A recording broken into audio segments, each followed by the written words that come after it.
Алексей Кучеренко, народный депутат України, фракция «Батьківщина», с нами сейчас на прямой связи. Алексей, витаю вас. Витаю, добрый вечер. Да, добрый вечер. Как вы считаете, как обвал нефтяного рынка сегодня повлияет на Украину? Мы готовы к этому кризису? По-перше, я дуже хотів би, щоб в цей момент в країні був би сформований повноцінний уряд із повноцінним міністром економіки, до речі, бо зараз там якогось хлопця призначили виконуючим обов'язки. Ну, вибачте, в нас немає сьогодні ні міністра енергетики, ні міністра економіки, і це вже турбує. В нас немає антимонопольного комітету, якщо повноцінно, я думаю, ви всі це розумієте. Це так, для того, щоб взагалі починати говорити. Тепер друге, я абсолютно вчора не зрозумів своїх співвітчизників, які дуже раділи, що там Росія зараз там впаде від цього, розумієте? Це, я розумію, що в нас вкрай складні ворожі майже стосунки, але треба розуміти, в нас економіки достатньо, вони зав'язані. І в цій ситуації, безумовно, ми в тому числі, наша економіка, безумовно, буде залежати від того, що там буде відбуватися і в Росії, і не тільки в Росії. Ну, вже сьогодні ми побачили, що коливання на ринку на валютному, і я розумію, що пан Уманський, міністр фінансів, сьогодні прийняв рішення призупинити продаж ОВГЗ для того, щоб зрозуміти і швидко увійти в цю ситуацію. Ну, тому будемо сподіватися на краще, бо, безумовно, це будь-яка криза дає певне вікно можливості, відкриває, але несе так само і ризики. І тут головне, наскільки уряд зараз буде здатний приймати швидкі управлінські рішення. Побачимо зараз. А які рішення сьогодні уряд должен приймати? Ну вот, учитывая вот эту ситуацию, как мы должны на это реагировать? Что должны делать? Ну, хороше питання. Я думаю, що це до нього, мабуть, перше питання. У нас головна біда на цей рік – це колосальні виплати боргових зобов'язань.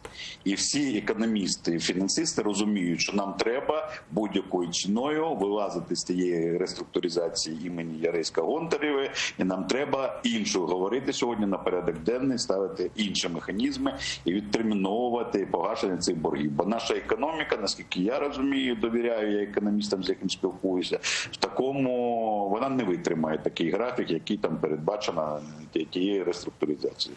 Тому тут мистецтво сьогодні для найвищого керівництва країни в першу чергу. І я би дуже хотів, бо це дійсно це не тільки виконавча влада, тут і авторитет президента. І саме цим він сьогодні має дипломатію цієї, на мій погляд, зайнятися, розумієте, в першу чергу. А його натомість втягують в тарифи, шахтарів, там, в інші поточні проблеми. Він на заводи почав їздити, там вагони продає, там позавчора в Кременчузі тощо. Ну це не притаманна функція для президента. Йому є чим займатися сьогодні, ось саме в плані цих зовнішніх викликів для України. Ну и у меня был вопрос. Мы видим такой парадокс, что цены на нефть падают, а в России почему-то цены на бензин, на другие топлива почему-то растут. Как это у нас скажется на топливе?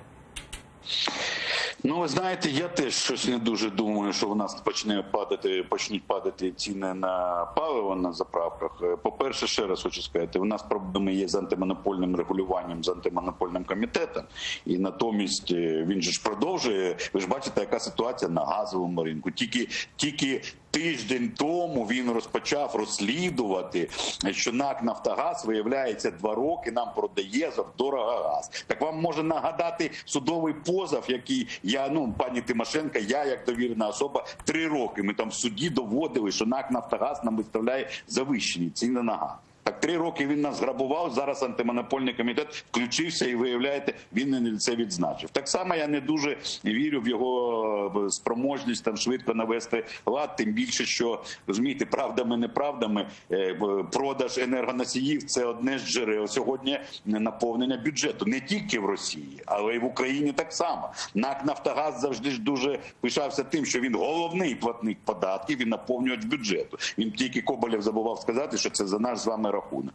Тому я думаю, тут буде така маніпуляція, бо акцизи і податки будуть намагатися все ж таки збирати для того, щоб утримувати і місцеві бюджети, і державний бюджет. Тому непроста буде ситуація. Ну и глобальный вопрос по ситуации с валом нефтяного рынка сегодня. Ожидается ли, по-вашему, дальнейшее снижение и падение нефти за баррель? И вот если все-таки вот эта нефтяная война между Россией и ОПЕК затянется, что будет дальше?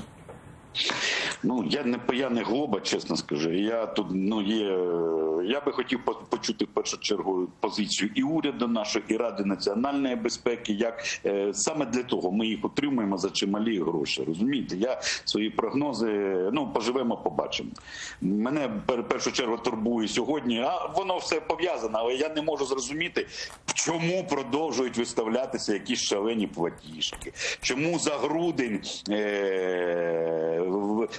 не за грудень, за лютий платіжки в тому ж Києві, в інших містах, вони більше, ніж платіжки за січень, розумієте? І сьогодні пояснення, хто взагалі відповідає за ці нарахування, за тарифи, які вимивають гроші в наших споживачів, вони ж дуже пов'язані. Бо чим більше грошей вимають в одному місці, тим менше їх лишиться для того, щоб піти на інші ринки і там підтримати українського товаровиробника. Нам треба швидко розбиратися з тим, що держава має нести функцію тарифного і ринкового регулювання, причому чималого. Бо все це лібертаріанські оці всі ідеї, вони довели Україну до ручки. Ось головне завдання, яке, як на мене, сьогодні має стояти перед урядом. На всіх ринках енергетичних, газових, нафтових і так далі, житлово-комунальних послуг. Бо не створили ми там ринки, не створені вони на сьогодні. А треба захищати споживача і регулювати ці ринки.